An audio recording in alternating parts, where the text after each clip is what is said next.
கர்நாடக மாநிலம் பெங்களூர்ல வந்து முன்னாள் காவல்துறை ஓய்வு பெற்ற அதிகாரி, அதாவது டிஜிபி ஓம் பிரகாஷ் சார் வந்து பீகாரை சேர்ந்தவர். அவர் வந்து இங்க வந்து வேலை பார்த்திருக்காரு. ஓய்வு பெற்று வந்து இங்க பெங்களூர்ல இருக்காரு. சோ அவருக்கு வந்து என்னன்னா சொத்துக்கள் வந்து நிறைய இருக்கு. அவர் வந்து தன்னுடைய பேர்ல, தன்னுடைய மனைவி பேர்ல, மகள் பேர்ல, மகன் பேர்லயும் சொத்து வந்து குவிச்சு வச்சிருக்காரு. இதுக்கிடையில அவர் ஒரு சொத்தை வந்து என்னன்னா தன்னுடைய தங்கச்சி பேர்ல மாத்துறாரு. சோ இது ஒரு விஷயம். ஏற்கனவே அவங்களுடைய குடும்பத்துல வந்து இந்த சொத்து பிரச்சனை வந்து ஒரு நீண்ட பிரச்சனையா வந்து போய்கிட்டு இருக்கு.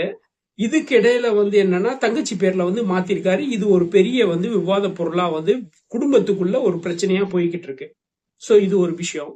ரெண்டாவது வந்து என்னன்னா 2015 அவர் உயர் அதிகாரி பொறுப்புல இருக்கிறப்ப வந்து அவருக்கும் ஒரு பெண்ணுக்கும் இடைப்பட்ட ஒரு தொடர்பு வந்து என்னன்னா பெரிய அளவு பிரச்சனையாச்சு. அந்த பிரச்சனையில வந்து பல சிக்கல்களை உண்டாக்குச்சு. அது வந்து என்னன்னா தம்பதிக்குள்ள ஒரு பெரிய பிரச்சனையாகவும் இருந்துச்சு. குடும்பங்களை வந்து சிதைக்கக்கூடிய அளவுக்கும் இருந்துச்சு.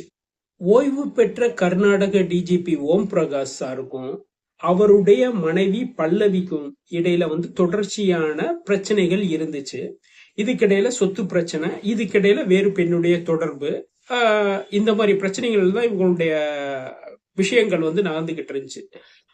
இந்த சமயத்துல வந்து ஓய்வு பெற்ற ஓம் பிரகாஷ் சார் வந்து தன்னுடைய நெருங்கிய நண்பர்களான போலீஸ் உயரதிகாரிட்ட பேசுறப்ப வந்து என்னன்னா தன்னுடைய உயிருக்கு ஆபத்து இருக்கிறதா வந்து ஏற்கனவே சொல்லியிருக்காரு. சோ அதுக்கான விஷயங்கள் வந்து அந்த இறந்த பின்பு வந்து பகிரப்பட்டிருக்கு. சோ இது ஒரு ஸ்டேஜ். கொஞ்ச நாளைக்கு முன்னாடி வந்து பாத்தீங்கன்னா போவா வாட்ஸ்அப் குழு, அதாவது என்னன்னா போலீஸ் உயர் அதிகாரிகளோட மனைவிகள் வந்து ஒரு குழு வச்சிருக்காங்க, போவா வாட்ஸ்அப் குழு. அதுல வந்து என்னன்னா 4 நாட்களுக்கு வந்து முன்பு பல்லவி அவங்க வந்து ஒரு மெசேஜ் வந்து சொல்றாங்க. என்னுடைய கணவர் எனக்கும் எனது மகளுக்கும் வந்து மன ரீதியாக உடல் ரீதியாக பிரச்சனை கொடுக்கிறாரு, எப்பயும் துப்பாக்கியோட தான் இருக்காரு, கொன்றுவேன்னு மிரட்டுறாரு. எனவே போலீஸ் அதிகாரிகள் தாமாக முன் வந்து விசாரணை நடத்தணும் அப்படின்னு வந்து அந்த குரூப்ல சொல்லியிருக்காங்க. ஸோ இமிடியேட்டா சில தோழிகள் வந்து அவரை வந்து சமாதானப்படுத்தியிருக்காங்க. இது வந்து அந்த கொலை நடக்கிறதுக்கு ஒரு 4 நாட்களுக்கு முன்பு வாட்ஸ்அப் குழுல நடைபெற்று. சோ சம்பவத்துக்கு சில நாட்களுக்கு முன்பு அந்த குடும்பத்துக்குள்ள வந்து தகராறு இருந்தனால அவர் வந்து என்னன்னா தன்னுடைய சகோதரி வீட்டுல வந்து தங்குறாரு, தன்னுடைய உயிருக்கு ஆபத்து இருக்குன்ட்டு. சோ ஒரு நாள் 2 நாள்ல வந்து மனைவி மகளோட போய் வந்து சண்டை போட்டு வந்து கூட்டிட்டு வீட்டுக்கு வர்றாங்க. இப்படிதான் இருக்கு. சம்பவத்தை அன்னைக்கு வந்து சாப்பிட்டுக்கிட்டு இருக்கப்ப மதியம் வந்து என்னன்னா அவங்களுக்குள்ள ஒரு வாக்குவாதம் ஏற்படுது. பிரச்சனைகள் வந்து ஒரு நீண்ட பிரச்சனையா மாறுது. இதுக்கு முன்னாடி என்னன்னா அவங்க மனைவி வந்து யூடியூப்ல வந்து சில வீடியோக்கள் வந்து பார்த்திருக்காங்க. கொலை செய்யறது எப்படி இது பண்ணா வந்து கொலை செய்யணும், அந்த வீடியோ எல்லாம் பார்த்திருக்காங்க. ஏற்கனவே அவங்களுக்கு வந்து மன ரீதியா பிரச்சனை இருக்கதா வந்து பத்திரிகையில வரக்கூடிய செய்திகள் வந்து சொல்லுது. ஓம் பிரகாஷோட மனைவிக்கு வந்து 12 ஆண்டுகளாக வந்து மனநோய் இருக்கதா வந்து சொல்லப்படுது. அதுக்கு வந்து ட்ரீட்மெண்ட்டும் பண்ணிக்கிட்டு இருக்காங்க. சோ இப்படிதான் காலங்கள் இருந்து ஏற்கனவே அவங்க வந்து வீடியோ பார்த்திருக்காங்க, எப்படி கொல்லணும், சோ கழுத்துல வந்து நரம்பு எங்க கட் பண்ணணும், என்ன விஷயம் அது. சோ அந்த இவங்களுக்குள்ள வந்து பிரச்சனை ஏற்பட்ட பின்பு வந்து என்னன்னா சாப்பிட்டுட்டு இருக்காரு. அது ஒரு விவாதமா மாறுது. சோ இமிடியேட்டா வந்து அவங்க வீட்டுல உள்ள இருக்க மிளகா பொடி எடுத்துட்டு வந்து தூவுறாங்க.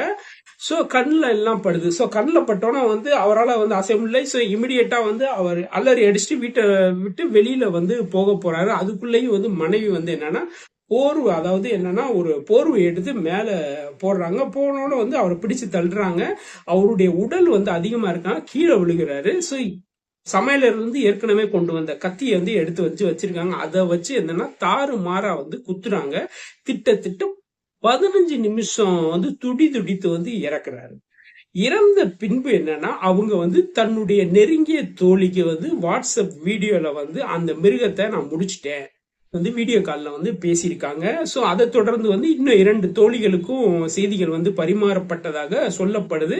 இமிடியேட்டா அதுல வந்து ஒரு தோழி வந்து இமிடியேட்டா வந்து அந்த போலீஸ் ஸ்டேஷன் குவார்டர்ஸ்க்கு வந்து பேசியிருக்காங்க. சோ போலீஸ் ஸ்டேஷன்ல அங்க வந்து பேசணும்னா அங்க இருக்க உயர் அதிகாரிகளுக்கு இந்த நியூஸ் போயிருக்கு. இமிடியேட்டா அதை தொடர்ந்து வந்து அவங்க வீட்டுக்கு வர்றாங்க.